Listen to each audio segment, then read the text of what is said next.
കേന്ദ്ര സർക്കാരിന്റെ ഹിന്ദി ഭാഷാ നയം പാഠപുസ്തകങ്ങളിലേക്കും നടപ്പാക്കാനൊരുങ്ങി NCERT. ഇംഗ്ലീഷ് മീഡിയം പാഠപുസ്തകത്തിന് NCERT നൽകിയത് പൂർവി എന്ന ഹിന്ദി പദം. 6-7 ക്ലാസ്സുകളിലെ ഇംഗ്ലീഷ് പാഠപുസ്തകങ്ങളുടെ പേരാണ് കിഴക്ക് എന്നർത്ഥമുള്ള ഹിന്ദി പദത്തിലാക്കിയിരിക്കുന്നത്.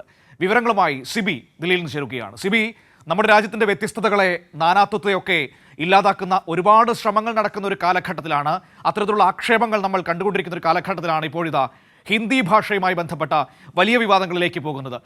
ഹിന്ദി ഭാഷ അടിച്ചേൽപ്പിക്കാനുള്ള ശ്രമങ്ങൾ നമ്മളിങ്ങനെ കണ്ടുകൊണ്ടിരിക്കുന്നതാണ്, അതിനെ ചേർത്ത് നിന്നുകൊണ്ടിരിക്കുന്നതാണ്. ഇപ്പോൾ ഇംഗ്ലീഷ് പാഠപുസ്തകത്തിന് പോലും ഹിന്ദി പേര് നൽകിയിരിക്കുന്നു NCERT. എന്തൊരു വിചിത്രമായ തീരുമാനമാണ്! മനു, തീർച്ചയായും ത്രിഭാഷാ നയത്തിനെതിരെ കേരളം, തമിഴ്നാട് ഉൾപ്പെടെ ഉത്തരേന്ത്യൻ സംസ്ഥാനങ്ങൾ വലിയ പ്രതിഷേധം തുടരുമ്പോഴാണ് ഈ കേന്ദ്ര സർക്കാരിന്റെ ഹിന്ദി ഭാഷ അടിച്ചേൽപ്പിക്കൽ നയത്തിന് കുട പിടിച്ചുകൊണ്ട് NCERTയുടെ നടപടി. അതായത് ഇംഗ്ലീഷ് മീഡിയം പാഠപുസ്തകത്തിന് ഉൾപ്പെടെ ഹിന്ദി തലക്കെട്ട് നൽകി എന്നുള്ളതാണ് ഇതിൽ ഏറ്റവും ശ്രദ്ധേയമായ കാര്യം. 6-7 ക്ലാസ്സുകളിലെ ഇംഗ്ലീഷ് മീഡിയം പുസ്തകങ്ങൾക്ക് കഴിഞ്ഞ വർഷം വരെ ഹണി സക്കിൾ അല്ലെങ്കിൽ ഹണി കോംബ് എന്നാണ് പേര് നൽകിയിരുന്നത്. ആ പേര് മാറ്റി ഈ തവണ അത് ഈ പൂർവി, അതായത് കിഴക്കൻ എന്നർത്ഥമുള്ള പൂർവി എന്ന ഹിന്ദി പദത്തിലേക്കാണ് മാറ്റിയിരിക്കുന്നത്. അതങ്ങനെ ഹിന്ദി വൽക്കരിച്ചുകൊണ്ട് ഒരു സമീപനം ഇപ്പോൾ NCERT സ്വീകരിച്ചു എന്നുള്ളതാണ് ഏറ്റവും ശ്രദ്ധേയമായ കാര്യം.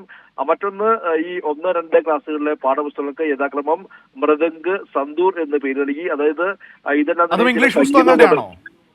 അത് ചില സംഗീതോപകരണങ്ങളുടെയും അതോടൊപ്പം തന്നെ മറ്റുള്ള ചില ഈ ഹിന്ദി വാക്കുകൾ ഉൾപ്പെടുന്ന ഒരു കാര്യം കൂടിയാണ്. അതോടൊപ്പം തന്നെ മറ്റൊന്ന് കണക്ക് പുസ്തകം.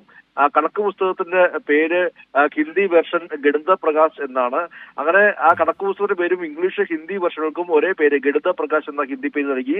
അങ്ങനെ നിരവധി ആയ ഈ പുസ്തകങ്ങളെല്ലാം തന്നെയും കണക്കുകൾ പരിശോധിക്കുമ്പോൾ മൊത്തത്തിൽ ഇതിന്റെ പേരുകളെല്ലാം തന്നെയും ഒരു ഹിന്ദി ലെവലിലേക്ക്, ഹിന്ദി എന്ന അർത്ഥത്തിലേക്ക് ഒരു ഹിന്ദി ഭാഷ അല്ലെങ്കിൽ ഹിന്ദി പദം ഉപയോഗിച്ചുകൊണ്ടുള്ള തലക്കെട്ടുകൾ ആണ് ഈ പുസ്തകങ്ങൾക്കെല്ലാം തന്നെയും ഇപ്പോൾ ഈ വർഷം നടക്കുന്ന പുതിയ പുസ്തകങ്ങൾക്കെല്ലാം തന്നെയും ഈ NCERT നൽകിയിരിക്കുന്നത്. എന്തായാലും മുൻപുള്ള വിരമിച്ച പല പ്രൊഫസർമാരും ഇതിനെതിരെ രംഗത്ത് വരികയൊക്കെ ചെയ്യുന്ന ഒരു പശ്ചാത്തലം കൂടി ഇപ്പോഴുണ്ട്.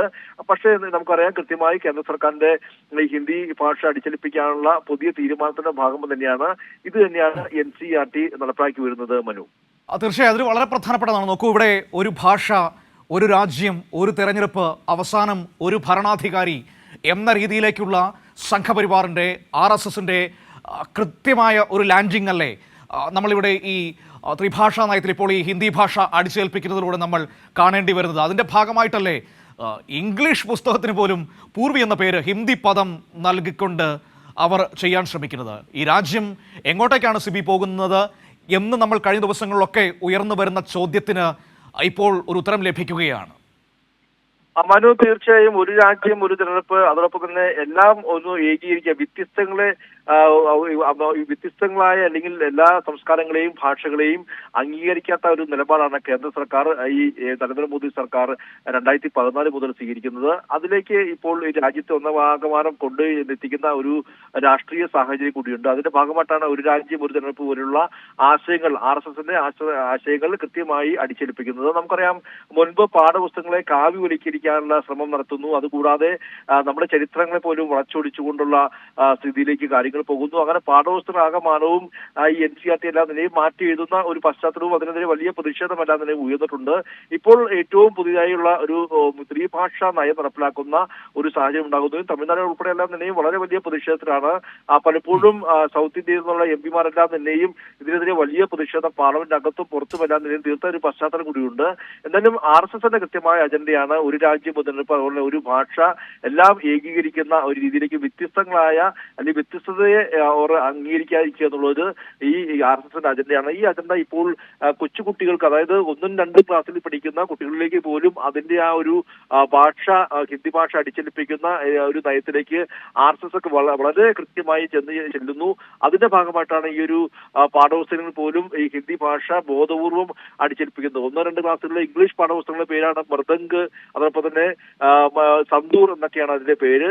അതോടൊപ്പം തന്നെ പൂർവി എന്ന് 6ാം ക്ലാസ്സിൽ ഇംഗ്ലീഷ് ഹിന്ദിയിൽ എഴുതുമോ എന്തോ ഇനി അങ്ങനെയുള്ള നീക്കങ്ങളൊക്കെ വരികയുണ്ട്. ഏതായാലും വളരെ വിചിത്രമാണ് ഈ തീരുമാനങ്ങൾ എന്ന് പറയുന്നത്.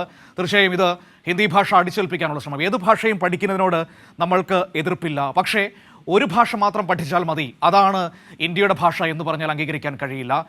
വൈവിധ്യങ്ങളാണ് ഈ രാജ്യത്തിൻ്റെ ശക്തി. ആ വൈവിധ്യങ്ങൾക്കിടയിൽ നമ്മൾ പുലർത്തുന്ന ഏകത്വമാണ് ഈ രാജ്യത്തെ ഇത്രയും നാളും ഒരുമിച്ച് കൊണ്ടുപോയത് എന്നത് മനസ്സിലാക്കാൻ പോലും കഴിയാത്ത രീതിയിലേക്ക് എല്ലാം ഒന്നിലേക്ക് കേന്ദ്രീകരിക്കാൻ ശ്രമിക്കുന്ന സംഘപരിവാർ നയങ്ങളെയാണ് നമുക്കിവിടെ കാണാൻ കഴിയുന്നത്. ഹിന്ദി ഭാഷ അടിച്ചേൽപ്പിക്കാനുള്ള മറ്റൊരു ശ്രമം അതാണിപ്പോൾ NCERTയുടെ നീക്കത്തിലൂടെ മനസ്സിലാക്കാൻ കഴിയുന്നത്. വിവരങ്ങളാണ് സിബി നൽകിയത്.